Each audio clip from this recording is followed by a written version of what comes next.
Hi and welcome to another video. ഇന്നത്തെ ഈ ഒരു വീഡിയോ യൂസ്ഡ് മാർക്കറ്റ് പ്ലേസിൽ നമുക്ക് മേടിക്കാൻ പറ്റിയ one of the most refined ആയിട്ടുള്ള ഒരു സിംഗിൾ സിലിണ്ടർ ബൈക്കിനെ കുറിച്ച് കേട്ടോ.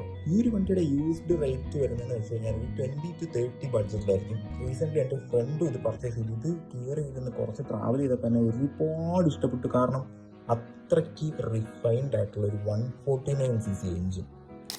റിഫൈൻമെന്റ് എന്നൊക്കെ പറഞ്ഞു കഴിഞ്ഞാൽ നല്ല പട്ടുപോലത്തെ പുട്ടുപോലെ റിഫൈൻഡ് ആയിട്ടുള്ള ഒരു എഞ്ചിൻ. പുട്ടെന്നൊക്കെ പറഞ്ഞു കഴിഞ്ഞാൽ നമ്മുടെ അജ്മീയുടെ പുട്ടാണ് പുട്ട്.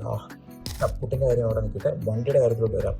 വണ്ടി എന്നൊക്കെ പറഞ്ഞു കഴിഞ്ഞാൽ അവന് കിട്ടിയ വണ്ടിക്കകത്ത് ഓൾമോസ്റ്റ് എല്ലാ പാർട്സും പക്കാ സ്റ്റോക്ക്. വണ്ടി എടുത്തിട്ട് കുറച്ച് ADV പോലെ പണിയായിട്ടൊക്കെ ആയിരുന്നു പ്ലാൻ. പക്ഷേ ഈ വണ്ടിയുടെ ഭംഗി കണ്ടിട്ട് അതിലൊന്നും തൊടാൻ ഞങ്ങൾക്ക് തോന്നിയില്ല. കാരണം സ്റ്റോക്ക് ആയിട്ടുള്ള ഇൻഡിക്കേറ്റർ, സ്റ്റോക്ക് ഹെഡ്, ഈവൻ ഇൻഡിക്കേറ്ററിൻ്റെ സൗണ്ട് പോലും അവൻ്റെ പോയിട്ടില്ല. അത്രയും സോളിഡ് ആയിട്ടുള്ള ഒരു ബിൽഡ്. ഞാൻ പറഞ്ഞു തരുന്ന വണ്ടി നമ്മുടെ സ്വന്തം ഉണ്ണിക്കുട്ടനെ കുറിച്ചാട്ടോ.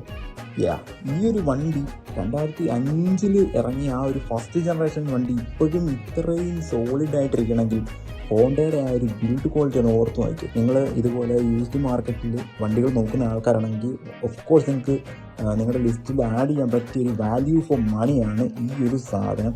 2005 യൂണിക്കോൺ ആണ്. പോപ്പീൽസ് ഒക്കെ വരുന്നുണ്ട്. സോ ഇപ്പോൾ ഒരു ട്രെൻഡായിട്ട് നിൽക്കുക പോപ്പീൽസ് ഒക്കെ ആഡ് ചെയ്യുന്നത്. അപ്പം എക്സ്ട്രാ ആഡ് ചെയ്യേണ്ടതായിട്ട് വരുന്നില്ല. ഓൾറെഡി സ്റ്റോക്ക് പോപ്പീൽസും കാര്യങ്ങളും എല്ലാം വരുന്നുണ്ട്.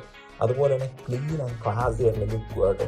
പിന്നെ ഓടിച്ച് കഴിയുമ്പം എന്തായാലും ഇഷ്ടപ്പെടും. അത് 100% ഗ്യാരണ്ടി. പിന്നെ മൈലേജും ഉണ്ട്, അത്യാവശ്യം ടോപ്പ് എൻഡും ഉണ്ട്. ഓർത്ത് നോക്കിയേ എന്താ സാധനം കാണിച്ചു വെച്ചിരിക്കുന്നതെന്ന്.